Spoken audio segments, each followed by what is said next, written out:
De La Cruz questionado no Flamengo. Mengão tem 2 desfalques confirmados para o jogo contra o Bangu nesta quinta-feira. Tite comanda penúltimo treino do Flamengo antes do embarque para Aracaju. E treinador rubro-negro pede desculpas a jogador por atitude durante o jogo contra o Volta Redonda. Fala, nação rubro-negra, como é que vocês estão? Pessoal, chegando com mais um vídeo aqui bem interessante para você. Nesse vídeo aqui nós vamos falar sobre esses 4 assuntos que eu mencionei agora para vocês. Se você já se interessou por algum deles ou por todos, eu te convido, se não for inscrito ainda no canal, inscreva-se no canal, ative o sininho das notificações, deixe seu like, comenta e compartilha com mais um rubro-negro para ele ficar bem informado de tudo que acontece no Mengão.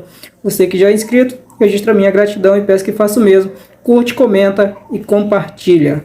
Pessoal, vamos falar sobre o De La Cruz sendo questionado no Flamengo. Estou aqui com uma matéria do Portal Terra, onde eles questionam a presença de La Cruz e Arrascaeta como titulares no mesmo time. E aí eles fazem um questionamento justamente em cima do De La Cruz, alegando que ele ainda não justificou a sua contratação, ainda não justificou a sua presença, principalmente entre os 11 titulares, uma vez que ele foi titular em todos os jogos do Campeonato Carioca, desde que esteve apto a jogar. Desde que chegou ao Flamengo, Nico De La Cruz foi titular em todos os jogos do Campeonato Carioca. No entanto, o reforço ainda não justificou sua presença entre os 11 iniciais na equipe de Tite. Nos confrontos contra Sampaio Corrêa, Vasco e Botafogo, o rubro-negro optou por jogar com o camisa 18 ao lado de Arrascaeta no meio-campo. Com isso, o ataque era composto por 2 atletas, Bruno Henrique e Gabigol, ou Cebolinha e Pedro. Nesses confrontos, o Flamengo marcou apenas 3 gols, embora tenha encarado 2 clássicos em que o nível de dificuldade dos jogos é maior. No entanto, o desempenho não agradou a boa parte da opinião pública, principalmente depois do empate no Clássico dos Milhões e uma vitória na Bacia das Almas diante do Glorioso. Na última partida contra o Volta Redonda, Tite abriu mão de Arrascaeta na equipe titular e iniciou a partida com a equipe alternativa. O comandante começou o jogo com 3 atacantes, Bruno Henrique, Gabigol e Luiz Araújo, e com apenas De La Cruz no meio campo. A argumentação deles aqui é que a junção de La Cruz e Arrascaeta no time titular, no meio campo juntos, o Flamengo perderia em intensidade. Tá?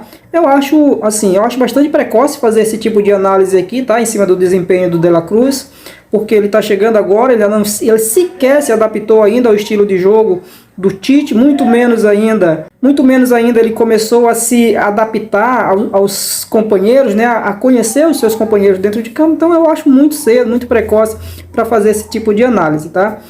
Mas eu quero saber o que vocês pensam, deixa aí nos comentários que eu quero saber de vocês, tá bom? O Flamengo tem 2 desfalques confirmados para o jogo contra o Bangu, jogo esse válido pela 8ª rodada do Campeonato Carioca, que será disputado em Aracaju. Isso mesmo, Aracaju, capital aí do Sergipe, no estádio Batistão. O Flamengo encara então o Bangu, precisando de uma vitória. Inclusive essa vitória pode colocar o Flamengo na liderança temporariamente do Campeonato Carioca, tá? Mas o Flamengo já tem então aí 2 desfalques confirmados. Um deles é a ausência do Vinha, que havia sido relacionado para o jogo contra o Volta Redonda, mas por aquele jogo ser um jogo adiado da 3ª rodada, o Flamengo optou por tirá-lo da relação dos jogadores que estavam ali à disposição para atuar naquela partida.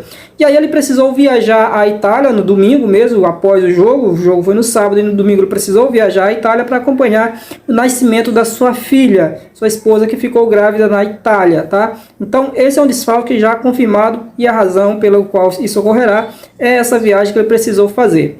Já o outro desfalque é algo assim que a gente precisa pensar e conversar um pouco e falar um pouco sobre isso, porque trata-se de um dos meio-campos mais importantes do time do Flamengo nos últimos tempos, especialmente da última temporada para cá, que é o volante Eric Pulgar. Eric Pulgar vai desfalcar o Flamengo por conta de acúmulo de cartões amarelos. Isso mesmo. O Eric Pulgar recebeu o seu 3º cartão amarelo contra o Volta Redonda. Antes disso, ele havia recebido contra o Vasco e também contra o Botafogo.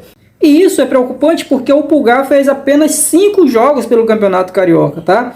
Ele fez a abertura, fez o primeiro jogo, né, lá em Manaus. Depois o time viajou aos Estados Unidos. Quem ficou jogando as outras partidas aqui foi o time Sub-23. E aí o Eric Pulgar só jogou pelo Carioca, só jogou após o retorno dos Estados Unidos. fazendo com isso com que o atleta tenha disputado apenas 5 jogos, e nesses 5 jogos ele já recebeu a primeira punição. Então, 5 jogos, 3 cartões amarelos, ele precisa rever isso, o Flamengo precisa ver o que é que está acontecendo, porque o atleta está levando muitos cartões amarelos, e com certeza, se seguir nessa sequência aí, ele vai desfalcar o Flamengo por muitos jogos durante essa temporada, tá certo, pessoal? Então, 2 desfalques aí confirmados por motivações distintas. Tite comanda penúltimo treino do Flamengo nesta terça-feira no Ninho do Urubu, porque o Flamengo viajará hoje à tarde ainda para Aracaju, no Sergipe, onde enfrentará o Bangu pela 8ª rodada do Campeonato Carioca. Tá? Então os jogadores devem fazer ainda uma atividade hoje pela manhã no Ninho do Urubu, já devem estar fazendo inclusive, e às 15 horas eles se apresentam para que viajem ao Nordeste para fazer aí essa partida, fazer essa disputa aí contra o Bangu pela 8ª rodada do Campeonato Brasileiro, tá certo? Então, em pleno carnaval, o Flamengo aí em plena atividade aí no Ninho do Urubu. E por fim, pessoal, o Tite pede desculpas ao atleta do Flamengo por algo que aconteceu durante o jogo contra o Volta Redonda. Eu vou ler aqui aspas aqui do Tite para a gente entender qual a razão do comandante estar pedindo desculpas aí para o jogador. O atleta em questão, para quem Tite pediu desculpas, é o Vitor Hugo, e ele justifica o pedido de desculpas falando o seguinte: tenho que fazer um pedido de desculpas. Eu prejudiquei o Vitor Hugo. Dei uma função que não é usual. Não é a melhor dele. Por vezes você quer oportunizar os atletas. Pensei, deixa eu ver como segundo meio-campista central, com o De La Cruz mais à frente, disse Tite antes de completar. E aí ele diz mais: e não é a posição dele. Eu e a comissão técnica erramos. Peço desculpas, entendemos o desempenho. Ele é 10, 7 ou 11. De recomposição, tenho que ser justo, isso vai me deixar em paz, ele tem que saber e a família dele tem que saber, finalizou. Então aí, Tite demonstrando aí, né, humanismo, demonstrando aí empatia para com o jovem atleta do Flamengo, Vitor Hugo, que jogou, segundo o próprio Tite, aí admite, fora de posição, tá, sacrificado ali, e não fez, de fato, não fez uma boa partida. O Tite então entende que o fato de o Tite, tê-lo escalado naquela posição foi fundamental para que esse desempenho tenha sido abaixo do esperado, tá certo, pessoal? Então, é isso. Essas eram as informações que eu queria trazer para você. Então, se você chegou até aqui e ainda não deixou o seu like, eu te peço, por gentileza, deixe o seu like, comenta e compartilha aí com mais um rubro-negro, tá bom? Vou ficando por aqui, até o próximo vídeo, pessoal. Saudações rubro-negras.